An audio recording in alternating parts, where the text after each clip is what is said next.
Bonjour tout le monde, j'espère que vous allez bien. Alors j'ai décidé de vous faire une vidéo aujourd'hui. Pourquoi? Parce que j'ai fait une formation lundi soir à La Réunion, puis j'ai eu un sujet vraiment très passionnant. Ça m'a beaucoup inspirée, j'ai énormément aimé traiter ce sujet-là, puis je me suis dit, même si elles n'étaient pas là, elles se doivent d'avoir cette formation-là parce que je trouve ça vraiment important pour notre évolution à nous et puis pour votre succès. Parce que on a vraiment à cœur votre succès. Moi, pour mon groupe, pour toutes les personnes dans le groupe de Nathalie aussi, puis je pense que Nathalie va me rejoindre beaucoup sur le sujet. Donc, mon thème, c'était la puissance de notre subconscient. Donc, c'est certain que c'est une vidéo quand même assez riche au niveau information. Puis j'aimerais vraiment ça que tout le monde prenne le temps d'écouter la vidéo jusqu'au bout. Ça va peut-être durer une dizaine de minutes, voire quinzaine de minutes. Mais je pense que vous méritez de prendre ce temps-là pour vous nourrir votre âme. À la fin de cette vidéo-là, j'aimerais avoir vos commentaires sur la vidéo. Toutes les personnes qui vont commenter la vidéo, que ce soit du groupe de Nathalie ou que ce soit de mon groupe à moi, eh bien, je vais faire un tirage d'un ensemble de bijoux. Donc, l'ensemble de bijoux que vous allez avoir en cadeau, ça va être celui-ci. Un beau cœur, parce qu'on vous aime, parce qu'on s'aime énormément et parce que vous le méritez. Donc, pour travailler ce sujet-là, je me suis inspirée en fait du livre de Joseph Murphy, qui est La puissance de votre subconscient, la puissance du subconscient. Donc, juste pour vous situer un petit peu qui est Joseph Murphy, c'était le directeur et le ministre de la Church of Divine Science de Los Angeles. C'est un conférencier vraiment très aimé de partout dans le monde. Écoute, des millions de personnes ont assisté à ses conférences pendant près de 50 ans.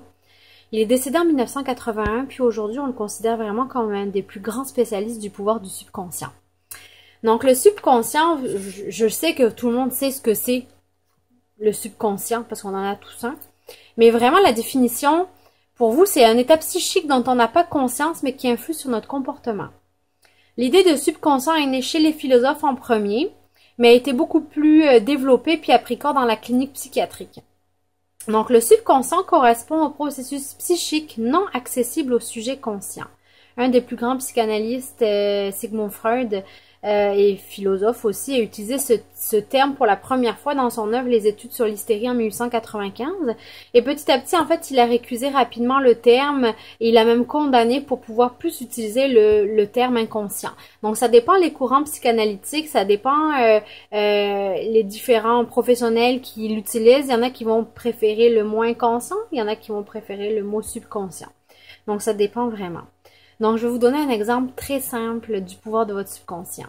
Si avant de vous coucher, vous avez envie de vous lever à 6 heures du matin le lendemain, sans mettre de réveil, eh bien, vous allez vous réveiller à 6 heures du matin. Je pense que c'est sûrement déjà arrivé à certaines d'entre vous d'expérimenter ça, de pas mettre de réveil puis de se réveiller vraiment à l'heure où on a besoin de se lever.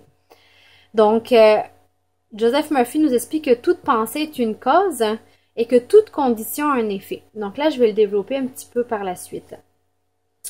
En passant aussi, ce livre audio-là, c'est un livre, mais qui peut s'écouter aussi en livre audio. Moi, je l'ai écouté sur YouTube. C'est vraiment relaté. La voix est vraiment très puissante. C'est très calme. Ça s'écoute extrêmement bien. Si vous pouvez pas l'écouter 2 heures d'affilée, ben écoutez, faites des pauses. Faites comme moi. Moi, je l'écoute en auto quand je m'en vais chez des clientes en livraison ou peu importe. Ça m'aide beaucoup. Puis j'ai l'impression que ma concentration est vraiment là. C'est vraiment quelque chose que je vous conseille fortement. Donc, lui nous explique que notre subconscient, on peut le considérer comme une chambre noire. Donc, si vous désirez des changements dans votre vie, il faut absolument que vous transformiez votre esprit. Par l'esprit, pas l'esprit qui est aux commandes dans le jour, là, celle qui nous le consent, là, même notre ego, pas celui-ci, mais l'autre, celui qui est vraiment très profond, très souterrain, lui, il appelle le subesprit. Notre subconscient est donc comme une chambre noire, un endroit secret où notre vie s'élabore, se forme et se transforme. Comment ça fonctionne? Au quotidien, tout le temps, on largue dans notre subconscient nos pensées noires, sans le vouloir, mais c'est tellement facile que ça se fait inconsciemment. On largue nos pensées noires dans notre subconscient. Et on s'étonne toujours de constater que ces pensées se reflètent constamment dans notre vie. Je pense que moi, en tout cas, ça m'est arrivé de me dire, bon sang, pourquoi ça marche pas et je comprends pas, ça et ça se reproduit tout le temps. C'est parce que c'est tellement ancré dans nous que c'est sûr que ça se réalise. Donc à partir de là, il faut changer complètement notre façon de penser. Lui nous explique qu'il faut vraiment bannir de notre langage des termes très destructeurs. Donc lui dit n'employez jamais les termes suivants.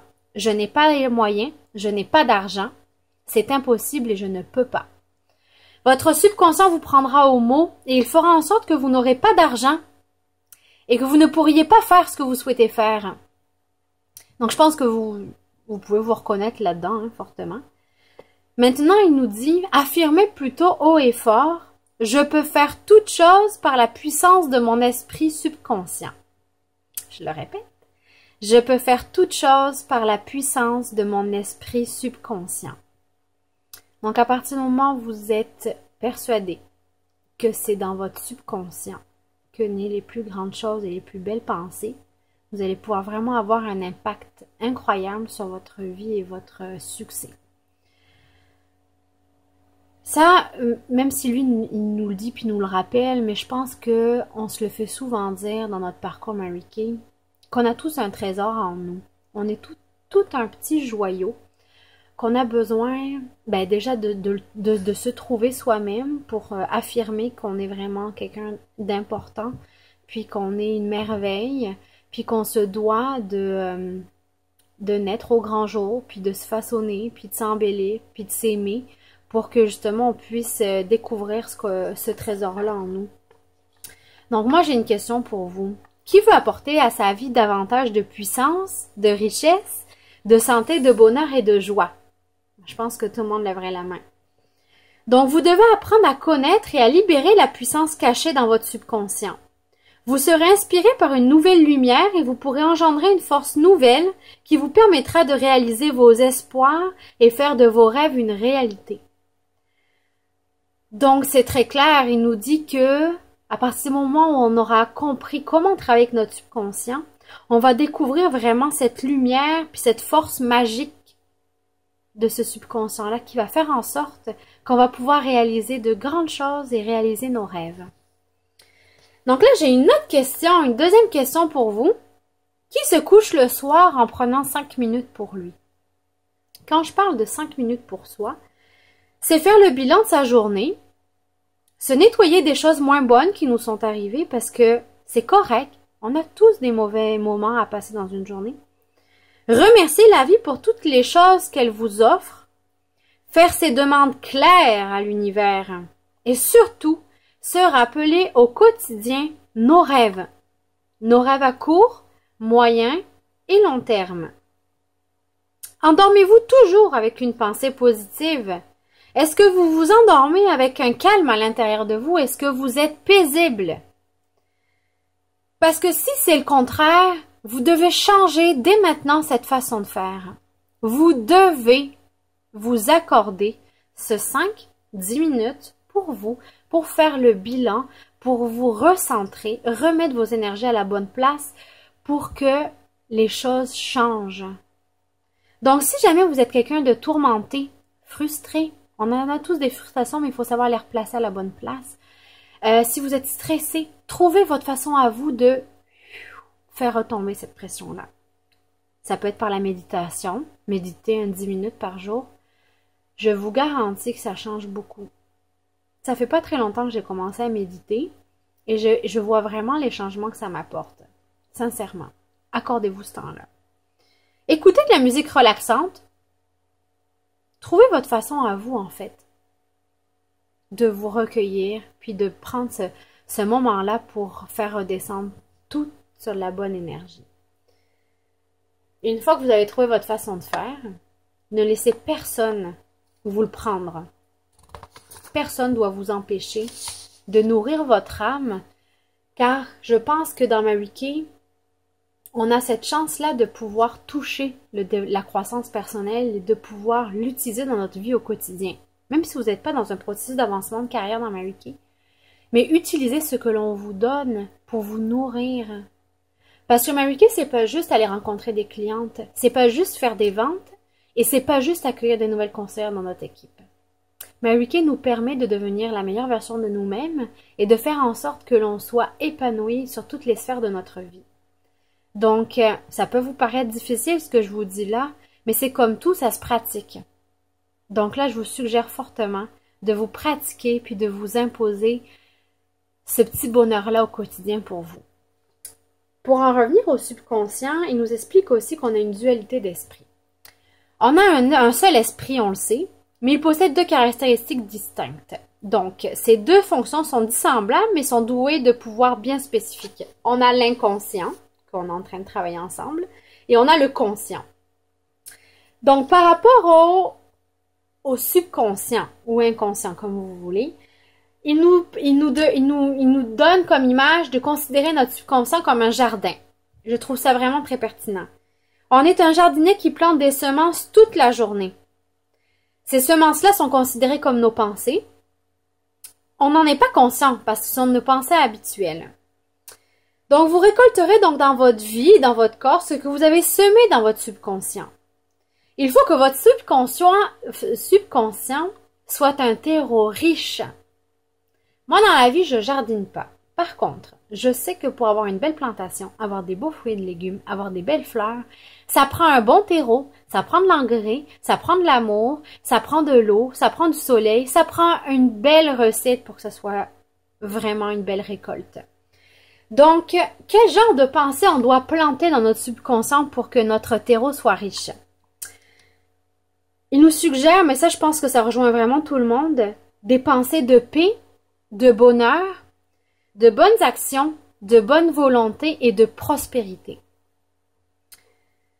Lorsque votre esprit pense correctement, lorsque vous avez saisi que tout part de votre pensée, la puissance magique de votre subconscient répond et crée des conditions harmonieuses. Autrement dit, si tu veux des haricots dans ton jardin, ne plante pas des pommes de terre. Ça, c'était vraiment l'image très simple. Je vais vous laisser en fait sur une phrase que vous allez pouvoir écrire sur votre bureau, vous répétez mentalement chaque jour. Changez vos pensées et vous changerez votre destinée. C'est vraiment la base. Dans le livre audio ou dans le livre tout court, il nous parle de comment au quotidien faire en sorte de changer nos pensées pour que ça atteigne notre subconscient. Ce serait vraiment trop long aujourd'hui pour que je vous en parle encore, mais c'est pour ça que je vous suggère très fortement d'écouter l'audio ou de lire le livre. Donc là-dessus, j'espère pouvoir avoir tous vos commentaires, bons, moins bons, peu importe. Tout ce qui vous a sorti de la tête quand vous m'avez écouté. Et donc, votre nom sera mis dans le tirage pour les beaux bijoux. Oups! Les beaux bijoux! Donc, voilà. J'espère que vous avez apprécié. Là-dessus, moi, j'ai mis beaucoup de passion à faire ce sujet-là. Puis encore aujourd'hui, je travaille là-dessus. Donc, j'espère sincèrement que ça vous aura touché. Bye! À bientôt!